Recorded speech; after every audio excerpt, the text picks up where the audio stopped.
श्री दुर्गा सप्तशती अध्याय 0 ख दुर्गा कवच देव्या कवचम।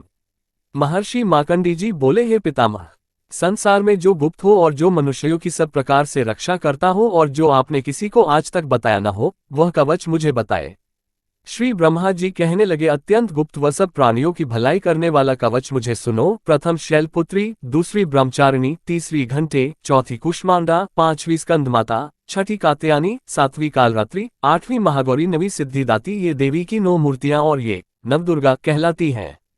आग में जलता हुआ, रण में शत्रु से घिरा हुआ, विषम संकट में फंसा हुआ मनुष्य यदि दुर्गा के नाम का स्मरण करे तो उसको कभी भी हानि नहीं होती। रण में उसके लिए कुछ भी आपत्ति नहीं और न उसे किसी प्रकार का दुख या डर ही होता है।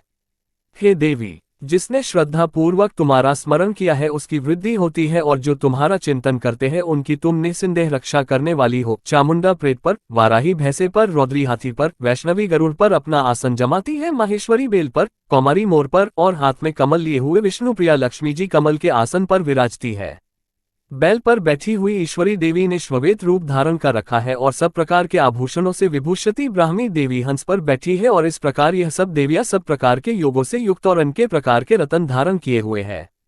भक्तों की रक्षा के लिए संपूर्ण देवियां रथ में बैठी तथा क्रोध में भरी हुई दिखाई देती हैं तथा चक्र, गदा, शक्ति, हल और मुसल, खेटक और तोमर, परशु तथा भाला और त्रिशूल एवं उत्तम शारंग आदि शास्त्रों को दैत्यों के नाश के लिए और भक्तों की रक्षा करने के लिए और देवताओं के कल्याण के लिए धारण किया है। हे महारौद्रे, अत्यंत घोर पराक्रम, महान बल और मह उत्साह वाली देवी, तुमको नमस्कार करता हूँ। हे देवी, तुम्हारा दर्शन दुर्लभ है तथा आप शत्रुओं के भय को बढ़ाने वाली हैं। हे जगदम्बिके, मेरी रक्षा करो। पूर्व दिशा में ऐन्द्री मेरी रक्षा करें, अग्निकोण में अग्नि शक्ति, दक्षिण में वाराही देवी, नैऋत्यकोण में खड्ग धारणी देवी मेरी रक्षा करे, वरुणी पश्चिम दिशा में, वायुकोण में मृगवाहिनी, उत्तर में कुमारी और ईशान में शूलधारिणी देवी मेरी रक्षा करे, ब्राह्मणी ऊपर की ओर से मेरी रक्षा करे और वैष्णवी देवी नीचे की ओर मेरी रक्षा करे और इसी प्रकार शव पर बैठी चामुंडा देवी 10 दिशाओं में मेरी रक्षा करे। जया देवी आगे, विजय पीछे की ओर, अजिता बाएं ओर, अपराजिता दाहिनी ओर मेरी रक्षा करे, उभोतिनी देवी शिखा की रक्षा करे तथा उमा शिर में स्थित होकर मेरी रक्षा करे। इसी प्रकार मस्तक में मालाधारी देवी रक्षा करे और यशस्वनी देवी मेरी भौहों का संरक्षण करे। भौहों के मध्य भाग में त्रिनेत्रा, नथुनों की यमघंटा देवी रक्षा करे, नेत्रों के मध्य में शंखनी देवी और द्वारवासिनी देवी कानों की रक्षा करे। कोपलों की कालिका देवी और कानों की मूल भाग की भगवती शांकरी रक्षा करे। सुगंधा नासिका में और चर्चिका ऊपर की होठ में, अमृतकला नीचे दे होठ की सरस्वती देवी जीभ की रक्षा करे। कौमारी देवी दांतों की और चंडिका कंठ प्रदेश की रक्षा करे। चित्रघंटा गले की घंटी की और महामाया तालु की रक्षा करे। कामाक्षी ठोड़ी की, सर्वमंगला वाणी की रक्षा करे। भद्राकाली गर्दन की और धनुर्धारी पीठ के मेरुदंड की रक्षा करे। कंठ के बाहरी भाग की नीलग्रीवा और कंठ की नली की नलकुबरी रक्षा करे। दोनों कंधों की खगिनी और वज्रधारिणी मेरी दोनों बाहों की रक्षा करे। दंडनी दोनों हाथों की और अंबिका देवी समस्त उंगलियों की रक्षा करे। शूलेश्वरी देवी संपूर्ण नखों की, कुलेश्वरी देवी मेरी कुक्षी की रक्षा करे। महादेवी दोनों स्तनों की, शोक विनाशिनी मन की रक्षा करे। ललिता देवी हृदय की, शूलधारिणी उदर की रक्षा करे। कामिनी देवी नाभि की, गुह्यस्वरी गुह्य स्थान की, पुतना और कामिका लिंग की और महेश्वाहिनी गुदा की रक्षा करे। संपूर्ण इच्छाओं को पूर्ण करने वाली महाबला देवी दोनों जंघाओं की रक्षा करे। विंध्यवासिनी दोनों घुटनों की और तेजसी देवी दोनों पांवों की, पृष्ठ भाग की, श्रीधरी पांवों की, अंगुलियों की, स्थलवासिनी तलुओं की, दंष्ट्रा करालिनी देवी नखों की, उद्धवर्किशिनी केशों की, बागेश्वरी वाणी की रक्षा करे। रोम्बलियों के छिद्रों की, कौबेरी और त्वचा की बागेश्वरी देवी रक्षा करे। पार्वती देवी रक्त, मज्जा, मांस, हड्डी की रक्षा करे। कालरात्रि आंतों की रक्षा करे। मुकुटेश्वरी देवी पित्त की, पद्मावती कमलकोश की, चूड़ामणि कफ की रक्षा करे। ज्वालामुखी नसों की, जल की रक्षा करे। छत्रेश्वरी छाया की और धर्मधारिणी मेरे अहंकार, मन तथा बुद्धि की रक्षा करे।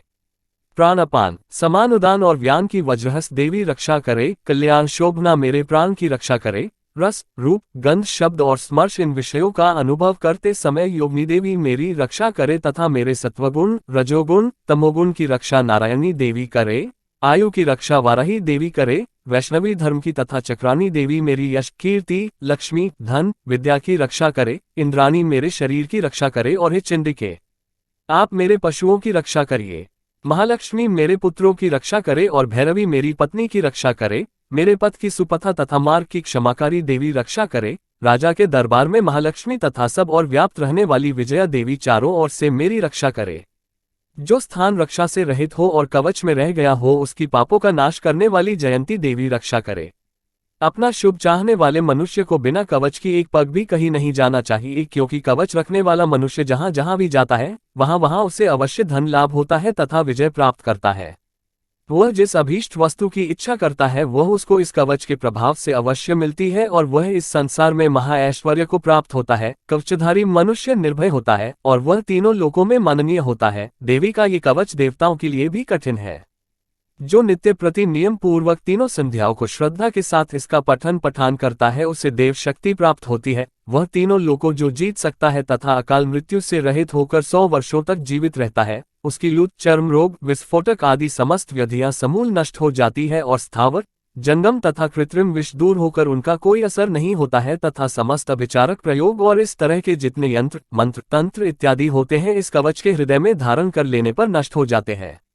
इसके अतिरिक्त पृथ्वी पर विचरने वाले भूचर, नभचर, जलचर प्राणी उपदेश मात्र से सिद्ध होने वाले निम्न कोटि के देवता, जन्म के साथ प्रकट होने वाले देवता, कुल देवता, कंठमाला आदि डांकिनी शंकिनी, अंतरिक्ष में विचरने वाली अत्यंत बलवती भयानक रंकिनिया, ग्रह, भूत, यक्ष, गंधर्व, राक्षस, ब्रह्मराक्षस, वेटाट, कुष्मांड और भैरव आदि अनिष्टकारक देवता भी उस मनुष्य को जितने की अपने हृदय में ये कवच धारण किया हुआ है देखते ही भाग जाते हैं। इस कवच के धारण करने से मान और तेज बढ़ता है। जो मनुष्य इस कवच का पाठ करके उसके पश्चात सप्तशती चंडी का पाठ करता है उसका यश जगत में विख्यात होता है। और जब तक वन पर्वत और कन्नानादि इस भूमंडल पर स्थित हैं तब तक यहाँ पुत्र पौत्र आदि संतान परंपरा बानी रहती है। फिर देहांत होने पर ऐसा मनुष्य परम पद को प्राप्त होता है जो देवताओं के लिए भी कठिन है और अंत में सुंदर रूप को धारण करके भगवान शंकर के साथ आनंद करता हुआ परम मोक्ष को प्राप्त होता है।